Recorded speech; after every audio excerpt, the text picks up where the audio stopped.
What's up YouTube, it's Shanti Hall here, and to continue with my series of season predictions, I want to talk about the Toronto Raptors. Now the Raptors were the team with the best record in the East last season, and despite numerous moves this offseason, I think they're in a much better place than they were then. But before I talk more about how I think this team will do next season, let's talk about the players on their roster. So I'm just going to go ahead and start with the big name in Kawhi Leonard, and if he's healthy, the Raptors added a top 5 player to their roster this offseason. And on top of that, they added one of, if not the best defender in the NBA to their already top 5 defense. His addition easily makes the Raptors a better team than they were last year. The other piece that the Raptors got in that Kawhi Leonard trade was Danny Green, who will replace DeMar DeRozan at the shooting guard spot. He should provide a little bit more defensive consistency than DeMar DeRozan could, and he'll probably help space the floor a little bit better. He seems like an amazing fit for this team right now.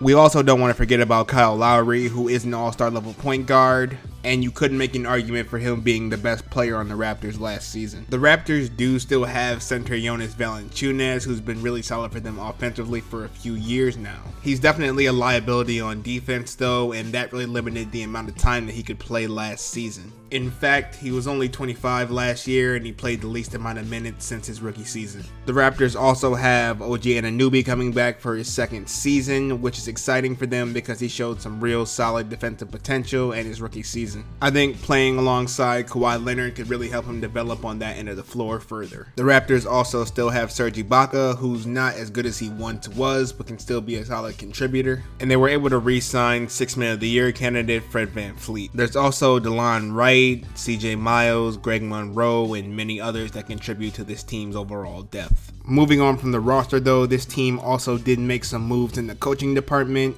firing head coach and coach of the year Dwayne Casey and hiring new head coach Nick Nurse. So it'll be interesting to see if Nick Nurse can utilize this roster in ways that Dwayne Casey couldn't. I think there's going to be a lot of pressure on him with a new superstar to finally get the Raptors over the hump. Alright, so now if we talked about the roster and the coaching a little bit, the record I predict for the Raptors is 59-23. That's the same record that they had last year, and like I said earlier, I do believe they improved, but I also believe there are some teams in the East that are going to be improved as well. I also believe that this team should go to the Eastern Conference Finals, and they have a chance to go to the NBA Finals. I think beating Boston might be a little bit tough for them, but they should be one of the better defensive teams in the NBA, if not the best, so there's definitely a chance. I only really have 2 concerns for this team, the first of which being is Kawhi Leonard healthy? His injury was serious and we haven't seen him play in a very long time, so he could very well come back a different player. Obviously, if that is the case, then the Raptors are in a lot of trouble. My other concern for the Raptors is in a DeMar DeRozan trade, they also traded away Jakob Poeltl, who was their best defensive center. I think this leaves them vulnerable to certain teams in the East like Philly and Indiana. But those are really all my thoughts on the Raptors. I really hope you guys enjoyed this video.